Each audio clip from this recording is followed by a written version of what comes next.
Hello everyone, welcome to Vaishnav's channel. ఈరోజు నేను చేసే రెసిపీ ఆమ్లెట్ ఎగ్ కర్రీ. ఎగ్తో చాలా రెసిపీసే చేస్తుంటారు కదా, ఈ ఆమ్లెట్ కర్రీ మాత్రం చాలా టేస్టీగా ఉంటుంది. ట్రై చేయండి.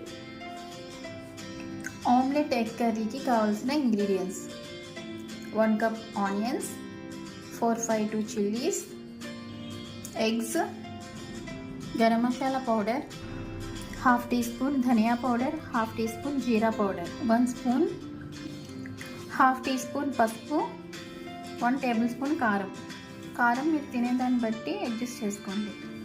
2 స్మాల్ సైజ్ టమాటాస్ పేస్ట్ చేసుకున్నాను. ఆమ్లెట్ కర్రీకి ముందుగా మనం ఆమ్లెట్స్ వేసుకోవాలి.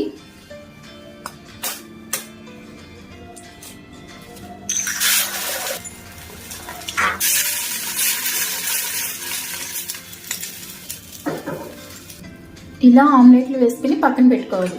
ఇందులో 2 టేబుల్ స్పూన్ ఆయిల్ వేసుకోవాలి. 1/2 టీ స్పూన్ జీలకర్ర యాడ్ చేసుకోవాలి. జీలకర్ర ఫ్రై అయ్యాక చిల్లీస్ యాడ్ చేసుకోవాలి.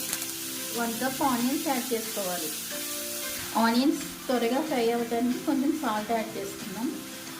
మూత పెట్టి ఆనియన్స్ మగ్గించుకోవాలి. ఇందులో కొంచెం కరివేపాకు తరుగు వేస్తున్నాం.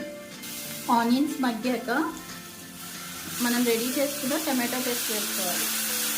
1/2 టీ స్పూన్ పసుపు, 1 టేబుల్ స్పూన్ కారం యాడ్ చేస్తున్నాను.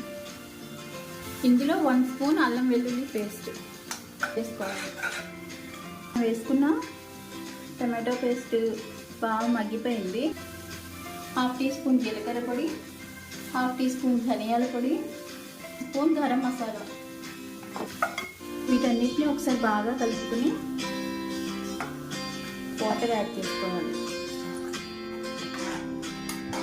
మనం వేసిన వాటర్ బాయిల్ అవుతుంది కదా, ఈ టైంలో ఒకసారి ఉప్పు కారం అన్నీ సరిపోయో లేదో చెక్ చేసుకుని మనం ఆల్రెడీ వేసి పెట్టుకున్న ఆమ్లెట్ని వేసుకోవాలి.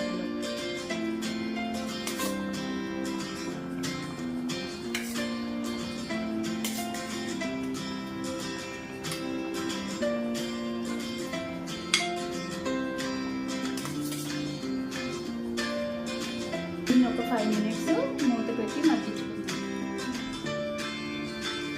ఫ్రెండ్స్, మీరు ఇచ్చే లైక్, సబ్స్క్రైబ్ నాకు ఎంతో సపోర్ట్ ఇస్తుంది. Please like and subscribe. Finally కొంచెం కొత్తిమీర వేసుకుంటే ఆమ్లెట్ కర్రీ రెడీ.